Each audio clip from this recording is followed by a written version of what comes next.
Okay, family, we are going to be making some Southern buttermilk fried chicken. Okay, so what we're gonna do, and when I season my chicken, I put the same thing all the time. I use powdered garlic,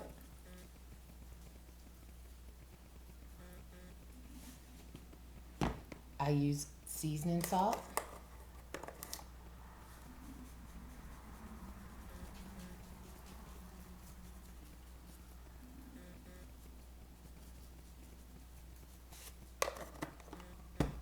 and I use black pepper.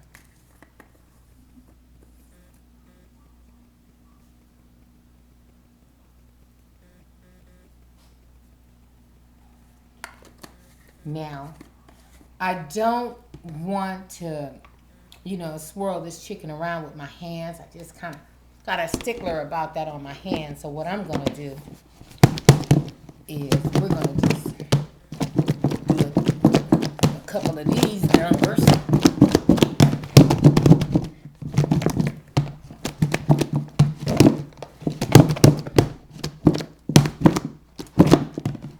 Okay, now let's see if that's good enough. Jeez, it isn't. So I don't have a choice. So we're gonna just kind of twirl this chicken around, get it all good and mixed up here.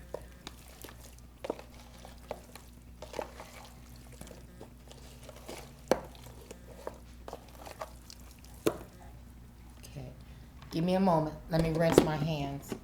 You want to keep constantly cover up your chicken because you do not want, geez, I got all kinds of stuff on it. You do not want no flies or anything to swirl around your seasoned chicken. So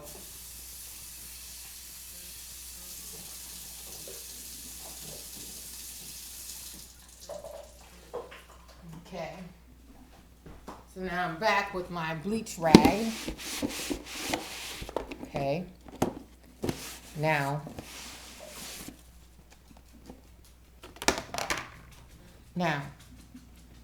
put a little bit more black pepper on here.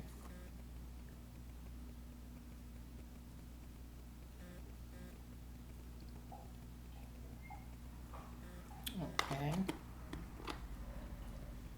Now, once I do that, I'm going to come back with the buttermilk.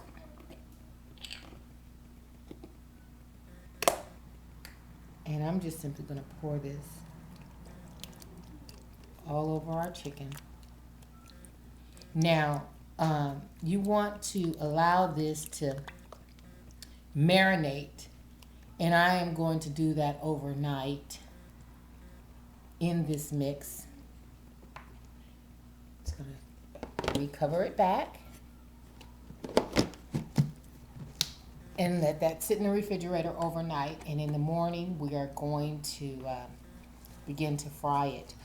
I'm contemplating on whipping out my deep fryer on this, or we're probably just going to cook it in a cast iron Dutch oven or something.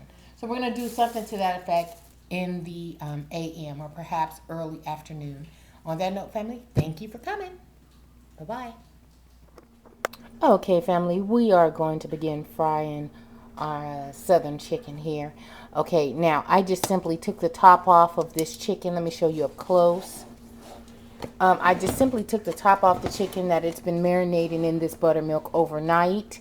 I simply seasoned it and allowed it to marinate overnight, so it's ready to go. Now, as far as our flour is concerned, I've added nothing to the all-purpose flour. It's just plain.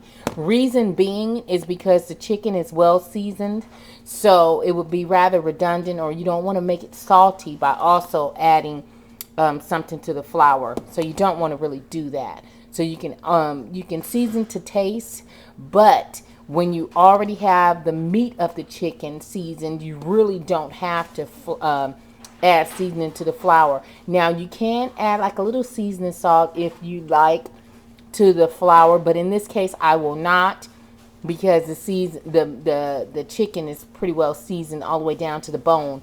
And for me, when I bite into some chicken, I like to taste the season down to the bone, not just the crisp of the chicken. Now, a lot of times when people just season the flour of the chicken, the meat of the chicken is not seasoned. It's merely the flour. So once you take the crust off the chicken, that's it. The rest of the chicken doesn't have much seasoning on it. Why? Because you just season the flour. So we don't want to do that. So now we also have our canola oil inside of this Dutch oven. It's an old cast iron Dutch oven that I got from the junk store about a week ago. And so we're going to use this on tonight to fry chicken. To test your oil to see if it's done, you want to take just a pinch of flour and just kind of do one of those numbers. And if it begins to bubble like it's doing, the flour's ready. So let's go. If you wanted to make your chicken like extra crispy, what you do to make it extra crispy, okay, now I just taken this out of the buttermilk, okay, and now you just simply bread it this way, okay. Now, one thing you can do though is you can bread it and you can allow it to sit for a few minutes before putting it into the oil. You bread it really good, real heavy coated like that. You sit it to the side like on some wax paper or on a cookie sheet or something, or a jelly roll pan, and then you allow it to sit, and then you reflour it again. Okay, if that makes sense. You're going to do it twice. You're going to allow it to sit and cure for like maybe 5 to 10 minutes, and then rebatter it again, shake off the excess, then apply it, put it in your oil. Now, when I fry chicken and such, I don't like to use a fork, and I'm going to tell you why. If you use a fork to while you're frying and turning over your chicken and stuff, once you pierce the skin of the chicken, then you're allowing all of the juices to come out of there. So you don't want to do that, really. What you want to do is you want to use a pair of tongs, okay? And when you use your tongue like this, it's not piercing the chicken. It's merely just picking it up. You do not want the chicken to be overly crowded. You want to have some room around the chicken pieces to allow it to really be crispy.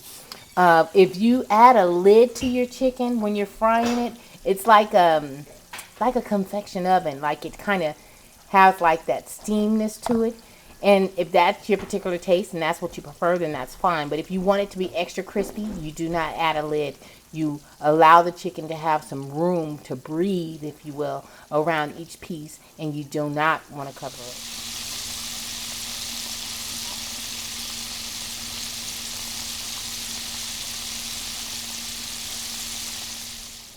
Okay, family, this is the outcome of our southern fried chicken. I want you guys to see that chicken up close.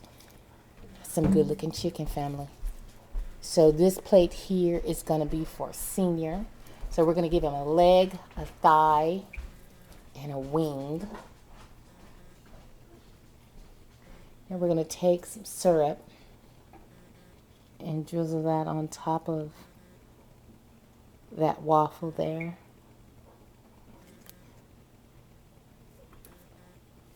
I want you guys to take a real good look at that. Oh my God, that looks so tasty. Bon appetit, family. I love you guys. Good night.